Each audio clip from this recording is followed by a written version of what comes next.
BFM Business, jusqu'à 18h, l'émission 100% Bourse. Intégrale Bourse, avec Grégoire Favet. On poursuit le décryptage des tendances et des enjeux pour les marchés financiers avec Jean-Paul Nicolaï, toujours avec nous en plateau, directeur général de Wise Asset Management, et en duplex, donc Romain Daubry, membre de la cellule info d'experts de Bourse Direct. Romain, le marché revit un peu plus de volatilité, des indices actions qui sont en baisse et pas mal de microéconomie là qui occupent les investisseurs. Ouais, bonjour Grégoire, bonjour à tous. Effectivement, c'est ça, on a connu un décalage de 50 points sur l'indice CAC 40 ce matin, ça fait très longtemps qu'on l'avait pas vu. Donc un peu d'animation. Non, c'est plus sérieusement un marché qui est assez compliqué, il se passe pas grand-chose en ce moment. On est resté dans une zone de congestion, en tout cas pour ce qui est de la partie européenne, et notamment du CAC 40, en haut de marché pendant 12 séances. On a fait une tentative d'incursion et de sortie par le haut hier, et elle a été déjà invalidée aujourd'hui. Donc pour l'instant, pas de rupture par le bas, on n'a pas cassé la zone de 5338, 5330 points sur l'indice CAC 40 qui est le niveau d'alerte à court terme, mais voilà, on a un marché qui est compliqué parce que il est haut, il est fort, on a le sentiment et on constate que chaque repli est payé immédiatement et les replis sont très minimes, et pourtant on est dans une période d'incertitude avec notamment ce que vous indiquiez, alors effectivement la partie microéconomique qui domine beaucoup et qui permet au marché américain notamment de très bien tenir et de continuer à performer. On en est quand même au 6e gap d'affilée depuis le mois de septembre sur le Dow Jones, dont un seul a été comblé, donc c'est un marché quand même très solide mais qui laisse des trous, et puis on a toujours cette épée de Damoclès de la réforme fiscale aux États-Unis qui est vraiment l'élément qui semble faire douter un peu pour l'instant. Alors on a un rendez-vous important ce soir au Sénat, c'est le vote éventuel de la résolution budgétaire qui permettrait de passer un peu en force la réforme fiscale, et avec une majorité limitée et un peu plus rapidement, donc d'ici fin novembre, début décembre. Ça pourrait être le cas. En revanche, effectivement, vous le disiez, la Catalogne, ça n'a pas l'air d'inquiéter beaucoup plus que ça les marchés pour l'instant. Bon, restez avec nous, Romain. Commentaire, Jean-Paul Nicolaï, sur cette phase de marché compliquée. On comprend que la tendance est quand même très puissante, donc l'idée de vendre le marché, c'est peut-être un peu compliqué. En même temps, les niveaux de prix, les niveaux de valorisation sont tellement élevés qu'on hésite à en remettre encore des actions dans les portefeuilles. Comment vous vous situez là dans cette situation que certains décrivent comme un peu inconfortable? Vous dites il faut mettre son malaise de côté et la tendance nous guide, ou vous dites quand même à ces niveaux-là, peut-être qu'il vaut mieux commencer à prendre un peu de profit? Vraiment, je crois qu'il n'y a pas de marché dans lequel on ne puisse pas trouver de la valeur. Et c'est particulièrement vrai aujourd'hui où on a une tendance fondamentale qui est assez sereine, de grands risques, des risques très importants, mais on a une tendance, un scénario nominal qui est plutôt assez sain. Ouais. Et à l'intérieur de ça, évidemment, on a énormément d'hétérogénéité au sein des différentes entreprises, et nous travaillons soit avec des portefeuilles en titres vifs, donc on a du stock picking, on va dire, et on travaille aussi en multigestion, et donc on sélectionne des gérants.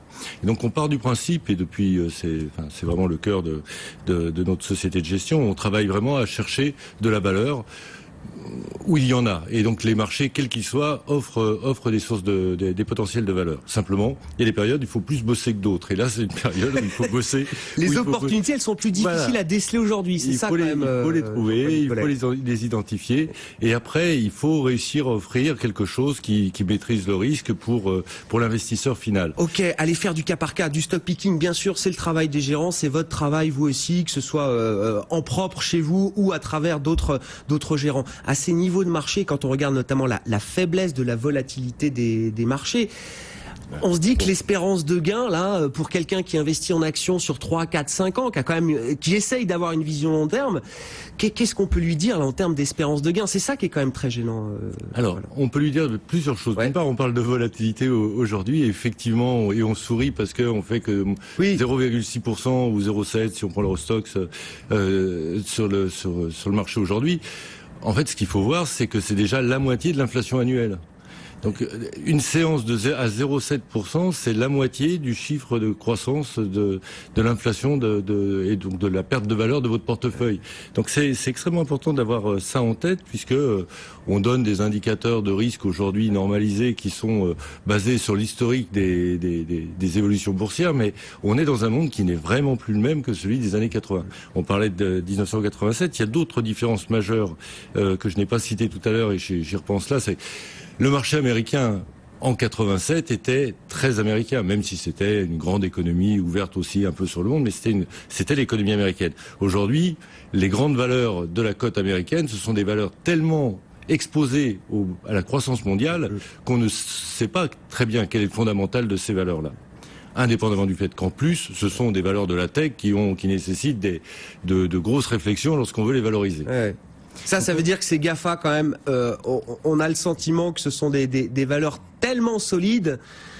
Alors solide, on ne sait pas. Qu'elles apportent quand même une protection, vous voulez dire, à l'investisseur aujourd'hui sur le marché américain, par exemple? Certainement pas. Certainement pas. Certainement pas, parce qu'elles apportent d'autres sources. Il n'y a jamais de sécurité sur les marchés. Voilà, il faut l'accepter. Ça fait partie des marchés. En revanche, il y a quelque chose qui est fondamental, c'est que la croissance qu'il faut regarder aujourd'hui, c'est pas seulement la croissance américaine, et bien sûr qu'elle y contribue et qu'elle est relativement pérenne aujourd'hui, pas très forte, mais assez pérenne. C'est la croissance mondiale qui nous intéresse. Bon, et qui est en accélération. Et elle est plutôt en accélération et elle est plutôt ferme et donc d'une manière générale, ça donne un fondamental sur le moyen long terme à ces valeurs, à tous ces titres, qu'ils soient technologiques ou non, assez solides. Bon, des marchés compliqués qui demandent de travailler peut-être un peu plus pour aller chercher des opportunités, mais c'est bien, c'est le travail des gérants. Vos commentaires, Romain Debré, on vous retrouve en duplex, membre de la cellule info d'experts de Bourse Direct. Quel est le message? On comprend que la phase de marché est compliquée. Est-ce qu'il faut se mettre à l'écart tout de suite? Est-ce qu'il vaut mieux profiter encore peut-être là du dernier souffle de la tendance haussière? Quelle est votre position, Romain? Alors tout dépend de son horizon d'investissement, mais à court terme, il faut être effectivement ce que vous disiez, très sélectif sur ces dossiers. On restera par exemple à l'écart des secteurs automobiles qui sont assez chahutés par notamment le scandale de Kobe Steel, ou des valeurs bancaires qui sous-performent tout simplement pour l'instant les marchés. En revanche, on constate que les valeurs biotechnologiques ou biopharmaceutiques sont assez recherchées depuis quelques jours, quelques semaines. Donc en sélectionnant encore une fois très bien ces dossiers, parce que là ce sont des secteurs encore plus risqués, mais qui peuvent être très intéressants. Donc il y a des dossiers qui individuellement s'en sortent bien. Donc un travail beaucoup plus sélectif. Et ce qu'on fait, c'est qu'on fait comme le marché, comme il n'est pas très clair, eh bien on va augmenter sa pondération en couverture, en protection, et on va avoir un peu plus d'or ou un peu plus d'argent dans le portefeuille, ce qui va permettre de contrebalancer en cas de décalage rapide. Mais on va pas contrer la tendance, elle est haussière, elle reste forte, elle reste haute. On n'a pas de figure de retournement sur le marché qui indique des mouvements baissiers. Il y en a qui se mettaient en place il y a 3 semaines, 1 mois, qui ont été invalidés. Donc pour l'instant, c'est pas le cas. Maintenant, on suit la tendance. C'est le principe, et notamment le principe de l'analyse graphique, c'est de suivre la tendance tant qu'elle ne donne pas de signe d'invalidation. Pour l'instant, c'est le cas. Maintenant, on devient plus parcimonieux et on n'attend pas les extensions gigantesques. Et puis on est vigilant, on est mobile, on s'apprête à boucler des positions rapidement et on attend des écarts un peu moindres que dans des périodes un peu plus fastes. Maintenant, à moyen long terme, il y aura sûrement des opportunités.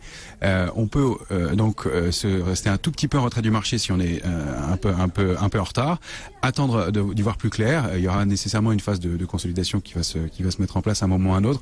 Peut-être après la période de résultats des trimestrielles américaines, où on aura peut-être, les investisseurs prendront peut-être un peu de bénéfices enfin, et peut-être en bon ordre aussi, puisqu'après tout, les investisseurs sont couverts, les ratios de couverture sont plutôt équilibrés, donc une période qui sera peut-être plus opportune pour rentrer et à quelques mois profiter d'une dernière jambe de hausse dans le marché pendant quelques semaines.